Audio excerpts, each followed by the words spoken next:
So Carmelo Anthony's going to the Lakers. They've also signed Trevor Ariza, Dwight Howard, Wayne Ellington. They're beefing up the role players as much as they can, but Melo is, of course, the big thing here. So first and foremost, I mean, this is cool. Like, this could be like the real opportunity to see Melo win a championship, and that's pretty awesome. As far as his fit on this team, they also signed Ken Bazemore. I mean, you imagine he's going to be shooting threes. I don't assume that there's going to be a whole lot of Melo elbow isos, jab step, contested 15-footers. There might be the occasional one, but I would imagine he is going to be more of a spot-up guy here.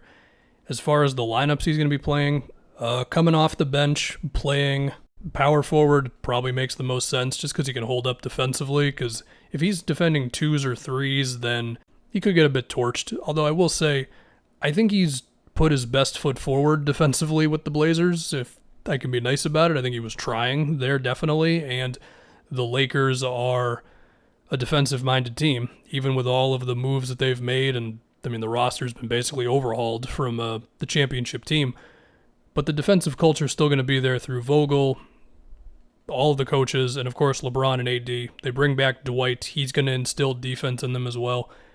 And when I think about Melo, like on second units, because I don't think he's going to start here, I would guess the starting five right now is LeBron, AD, Westbrook. That's obvious. Dwight, and then Ariza, most likely.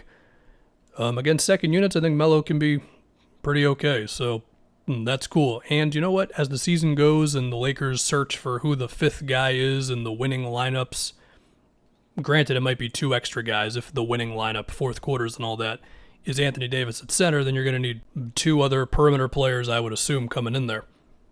Melo could play himself into that role. Maybe he's the guy who's out there in late fourth quarters when you put your best lineup there. We'd have to see.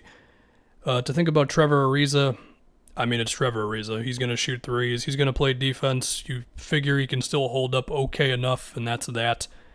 The Dwight signing is also pretty good. The only fear is that Dwight has just fallen off physically, but while I don't think he was as good with the Sixers, I think he can still move around okay enough. The guy's still built as hell, and he can just do all the dirty work that you don't want Anthony Davis to do every single game. I mean, I know there's already been the thing about AD's going to play a little more center this year. Okay, but he can't play for 30 minutes a game at center. I mean, AD already has little injury scares what seems like once a week. You do not want him trading elbows with centers all the time. So there's that. To look at the rest of the roster, I mean, Ken Bazemore, okay. Wayne Ellington, Alfonso McKinney. You're just grasping for as much shooting as you can possibly get. If you're the Lakers right now, I mean, they still don't have a knockdown shooter. And in fact, given Westbrook's outside shooting, you could argue that they have gotten worse with their outside shooting this offseason. But you know, clearly they're banking on just talent winning out, and Westbrook can carry them a lot through the regular season. When I say carry, I mean LeBron's still the best guy. AD might lead the team in scoring at this point. We'll have to see what LeBron's mentality there is. But Westbrook's going to help him a lot. You know, push him through the regular season when LeBron doesn't have it in him to just go 100% game after game. And then in the playoffs, you hope that Westbrook does not shoot you out of games, and he can keep doing the good stuff, which is the passing, the rebounding, the energy stuff, pushing it in transition like crazy, and getting it out to some of these shooters, and hopefully having some nice pick and rolls with Anthony Davis. And then the other question is, how much off-ball movement will there be with LeBron and Westbrook? I mean, that's something we've talked about a lot with those two, and it's been more urgent with Westbrook just because he's not LeBron, of course, but it hasn't really ever happened, so I don't know if it's suddenly like Westbrook and LeBron setting screens off the ball and stuff, but there could be something, I guess. At least some cuts to the rim, that would be good.